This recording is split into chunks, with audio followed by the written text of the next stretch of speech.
मैं अमजद इकबाल मेट्रो 7 पाकिस्तान के साथ इस वक्त मौजूद हूँ डॉक्टर नदीम सिद्दीकी के साथ। आइए चलते हैं, इनसे बात करते हैं। रिसर्चर, प्रोफेसर और बहुत एकेडमिशियन, और मैं आपके शहर में काफ़ी खिदमत अंजाम देता रहता हूँ। सोशल वर्कर भी हूँ।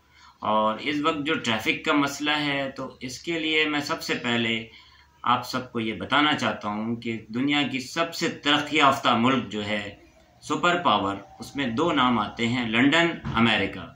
तो लंदन में जो ट्रैफिक चालान है उसकी प्राइस है 40 पाउंड, जबकि अमेरिका में जो ट्रैफिक वायलेशन पे फाइन है वो $50 है।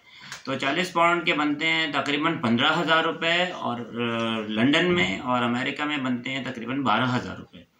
तो ये वो इकॉनमी है जो पूरी दुनिया को चलाती है, लंदन, अमेरिका।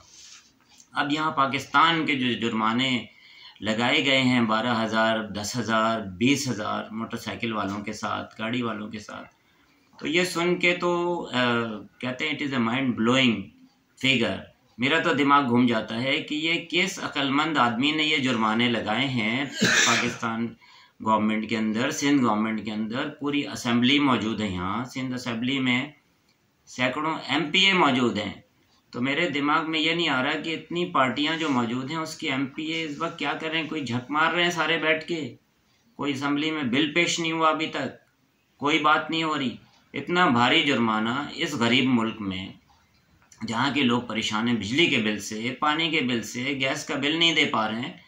लड़कियाँ खुदकुशी कर रही हैं 5-5 हज़ार, 10-10 हज़ार के लिए।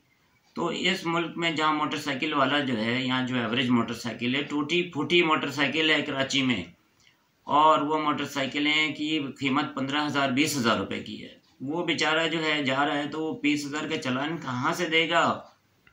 ये मैं सवाल करता हूँ जिन लोगों ने इस फाइन्स को बनाया है, उनसे सवाल कर रहा हूँ कि भाईजान थोड़ा दिमाग इस्तेमाल करिए कि जब एक आदमी की परचेजिंग पावर नहीं है, 20,000, 10,000 का चालान कहाँ से देगा? क्या चाहते हैं आप क्या चाहते हैं कि पूरी कौम खुदकुशी कर ले? मुझे तो यही नज़र आ रहा है, क्योंकि जब कोई बंदा निकलेगा रोज़गार के लिए, बेचारा कुछ नहीं कमा सकता। 20-25 हज़ार कमाने वाला 20,000 का जुर्माना जब उस पर लग जाएगा, तो एक चारा उसके लिए खुदकुशी कर ले या अपने घर वालों को ख़त्म कर दे, और तो कोई चारा नहीं है। वरना आपने उसके लिए जेल बना लिया है।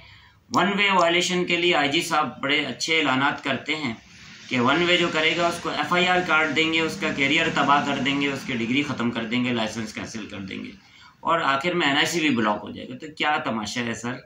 आप ज़रा जाके कराची के रोडों पे देखें, आधा कराची तो वन वे पे ही चल रहा है। यानी कि एक रोड तो खुद ही हुई है, वहाँ गड्ढे और नदियाँ बह रही हैं, तो एक रोड के ऊपर दोनों साइड की ट्रैफिक चल रही है। ऑलरेडी वो लोग परेशान हैं, लोग बेचारे गिर के मर रहे हैं गड्ढों में।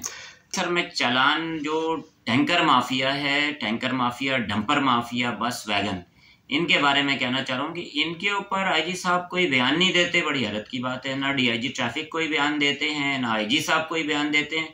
जब मैं टिकटॉक इधर उधर देखता हूँ तो ये पता चलता है कि पुलिस डंपर माफिया को प्रोटेक्शन देने के लिए पहुँच गई। तो ये मजाक ना करें सर, मेहरबानी करें और आवाम का साथ दें। गरीब आवाम बहुत दुख में है, कराची की बहुत दुख में है, और जो सियासी पार्टियां हैं वो अपने धुन में मगन है, कोई किसी की हेल्प नहीं कर।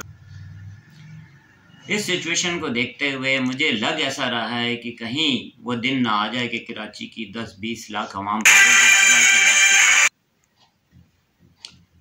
इस सिचुएशन को देखते हुए मेरा सिंध गवर्नमेंट से, IG सिंध साहब से और DIG ट्रैफिक से बड़ी रिक्वेस्ट है मुअद्दबाना कि प्लीज़ इस फ़ाइन के उस पर नज़रसानी करें। कहीं ऐसा ना हो कि कराची की 15-20 लाख आवाम रोडों पर आ जाए, गरीब आवाम, फिर उसके बाद कंट्रोल करना किसी के बस में नहीं होगा। आ चुकी है जिसका आप सबको था बेसब्री से इंतजार। जी हाँ, मैं मौजूद हूँ लेक शोर सिटी में।